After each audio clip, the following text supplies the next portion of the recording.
Olá, tudo bem? Vamos para mais um vídeo? Bom, nessa semana eu vou falar sobre uma alteração, uma patologia que certamente quem trabalha com fisioterapia, com medicina e atende atletas ou praticantes de atividade, pode ser amador, profissional, certamente tem o costume de receber paciente com essa queixa. Então, essa semana nós vamos falar sobre a popular canelite, ou seu nome mais técnico, que seria a síndrome do estresse tibial medial, ou também conhecida como periostite tibial. Você sabe o que é essa alteração?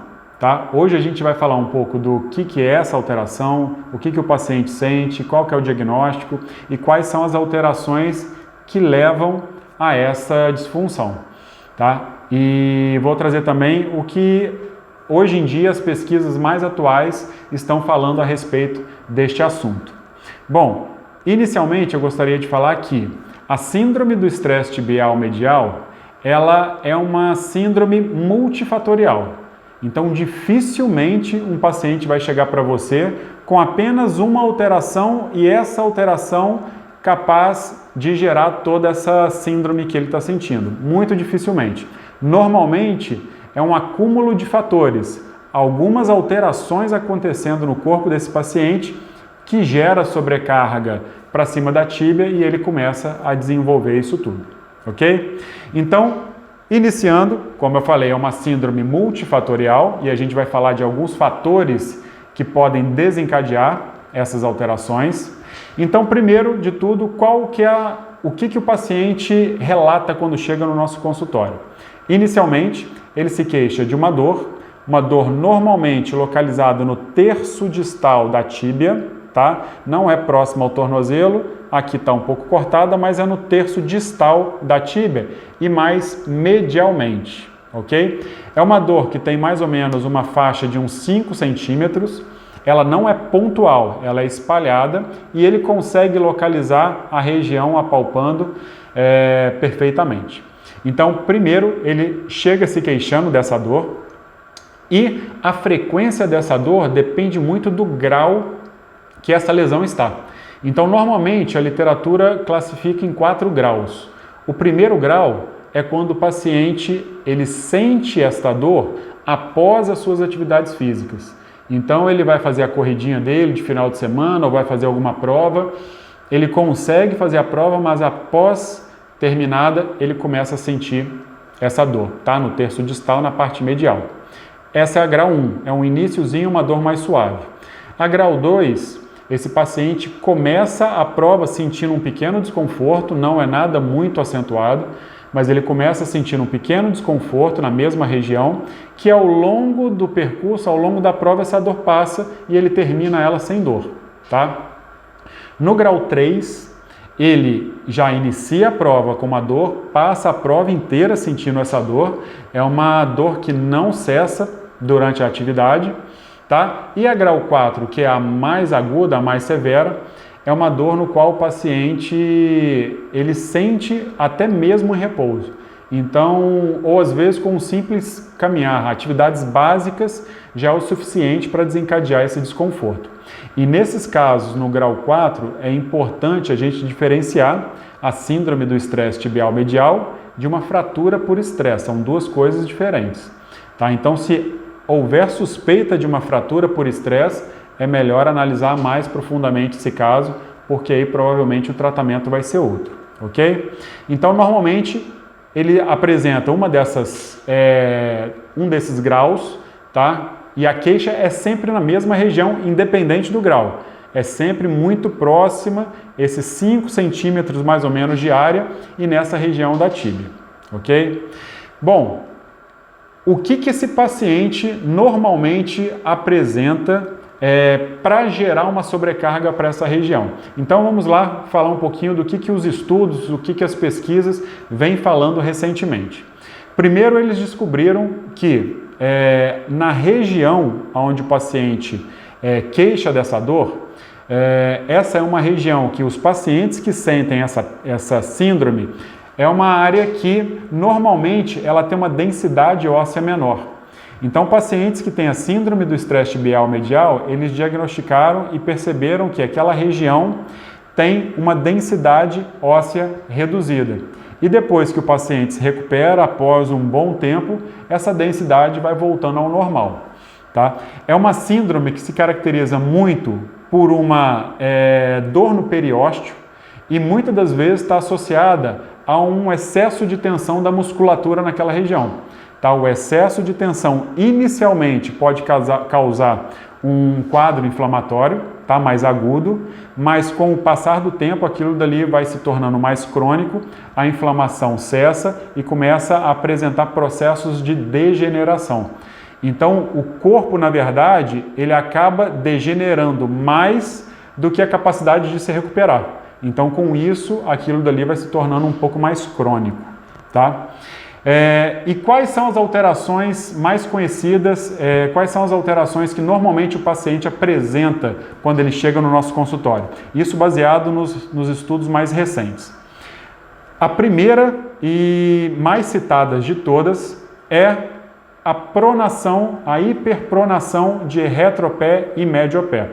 Então eles fizeram várias pesquisas, existem vários estudos, no qual, dividindo dois grupos, o grupo que apresentou a síndrome do estresse tibial medial, eles tinham muito mais pronação, a média era ter uma pronação maior do que o grupo que não apresentava essa síndrome.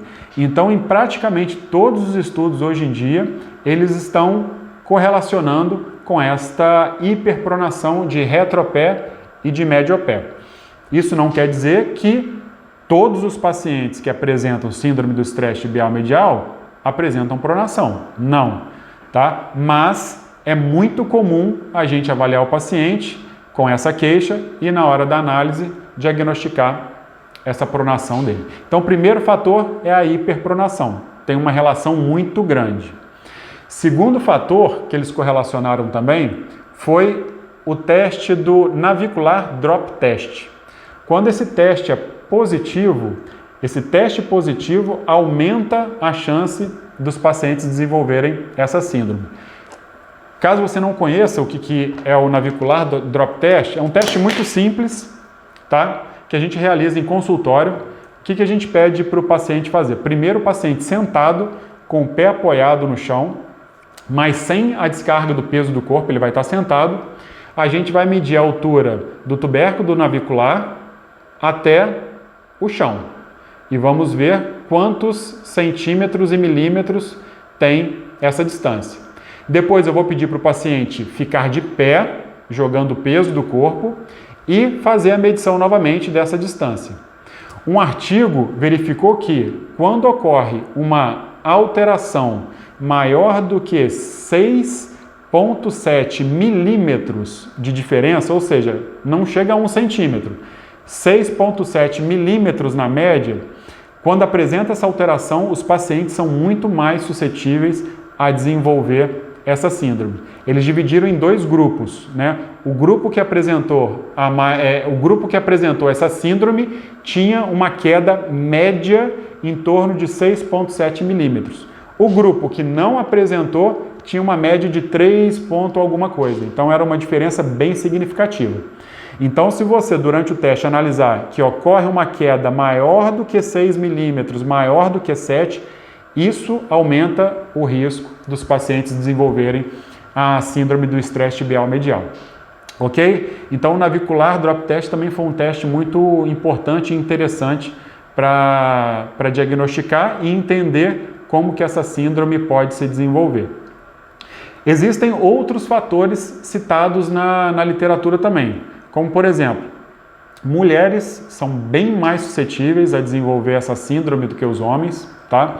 Então, durante a pesquisa, eles observaram realmente um número muito aumentado em relação ao índice apresentado pelas mulheres, então é um fator muito importante. Elas têm muito mais predisposição de desenvolver do que os homens. Um outro detalhe importante, que já foi falado num vídeo anteriormente, que está aqui no Instagram da TechFit, que é o ângulo de limitação de dorsiflexão. Então eles perceberam também que uma limitação da dorsiflexão é um fator predisponente para o desenvolvimento dessa síndrome. Então, avaliar também o ângulo de dorsiflexão é muito importante com o seu paciente, tá? Um outro fator já está relacionado lá no quadril. Alguns autores, algumas pesquisas, mas não todas, correlacionaram uma fraqueza dos abdutores do quadril com relação ao desenvolvimento da síndrome do estresse tibial medial. Então, paciente que tem uma fragilidade, uma hipotonia de abdutores do quadril também podem desenvolver essa síndrome, mas não foram todos os artigos. Tem artigos, existem alguns artigos que falam que não houve relação entre essa musculatura e alguns outros artigos comprovaram essa relação. Ou seja, vale a pena investigar. Se encontrar alguma diferença, vale a pena fazer todo um trabalho de reeducação muscular, fortalecimento e tudo mais. Então, os abdutores do quadril, eles encontraram, né, essa relação e encontraram relação também com o aumento da rotação externa do quadril. Também não foram todos os estudos, mas alguns já citam esse aumento de rotação externa como predisponente para essa síndrome, tá? Existem outros fatores também. Por exemplo, eles fizeram uma análise com uma baropodometria, só que com uma baropodometria no formato de palmilha. Então, eles colocaram essa baropodometria no calçado e pediram para o paciente fazer atividade física. O que eles perceberam nessa baropodometria dinâmica? Que os pacientes mais suscetíveis a desenvolver a síndrome do estresse tibial medial, eles, primeiro, apresentavam uma hiperpressão nas cabeças do primeiro, segundo e terceiro meta, tá? E um outro fator interessante, que aquela linha da baropodometria, para quem trabalha com baropodometria, conhece aquela linha de pressão da baropodometria? Quanto mais linear for aquela linha, maior é a chance de desenvolver a síndrome do estresse tibial. E quanto mais curva for aquela linha, menor é a chance dele desenvolver essa síndrome. Então, na baropodometria, eles conseguiram avaliar algumas informações importantes também, tá? Bom, diante disso tudo, quando a gente recebe um paciente desse, a gente consegue perceber a partir de agora e a partir dos estudos recentes que muitas coisas estão envolvidas na síndrome do estresse tibial medial. Então, para o tratamento do paciente, já vimos que não é tão simples. Temos que olhar esse paciente como um todo. Então, temos que dar atenção para o grau de pronação, para a queda do navicular, para a limitação do ângulo de dorsiflexão, para o quadril, gênero está envolvido. Então, de acordo com as alterações que o seu paciente apresenta, a gente toma uma conduta terapêutica. Então, por exemplo, quando é o caso de um paciente apresentar uma hiperpronação de médio pé e retropé, boas indicações é o uso de palmilhas, tá? Palmilhas corretivas, para ajustar esse grau de pronação, evitar com que esse paciente prone e que sobrecarregue a região acometida. Mas somente a palmilha não é suficiente. Nesses casos, a gente tem que entrar também com um retreinamento muscular, porque se o pé está pronando, é porque existe uma hipotonia muscular associada. Então, palmilha para estabilizar, treinamento muscular para fortalecer e dar resistência para aquela musculatura, até mesmo para que no futuro a gente possa dar alta para o paciente das palmilhas, porque a musculatura vai estar muito mais preparada para aquelas atividades. Se o paciente apresentar limitação de dorsiflexão, trabalha bastante esse grau de dorsiflexão, libera essa articulação para ter uma mobilidade normalizada e avalia o quadril, porque caso exista alguma alteração de fraqueza muscular, de amplitude de movimento, nós temos também que fazer um trabalho em cima dessa região para fazer com que o paciente seja tratado como um todo e não localmente. Já vimos que o problema não é local. Normalmente o paciente apresenta mais de uma alteração. Então, dar essa atenção para ele e desenvolver uma avaliação muito bem feita é de extrema importância. Ok? Bom, aqui foram algumas dicas sobre a síndrome do estresse tibial medial. Nas próximas semanas vão acontecer mais alguns vídeos. Caso tenha alguma dúvida, só mandar para a gente. Fique ligado aí e para frente terão mais estudos, mais casos, mais artigos, e aí a gente vai batendo um papo através dos vídeos, ok? Um abraço, tchau, tchau.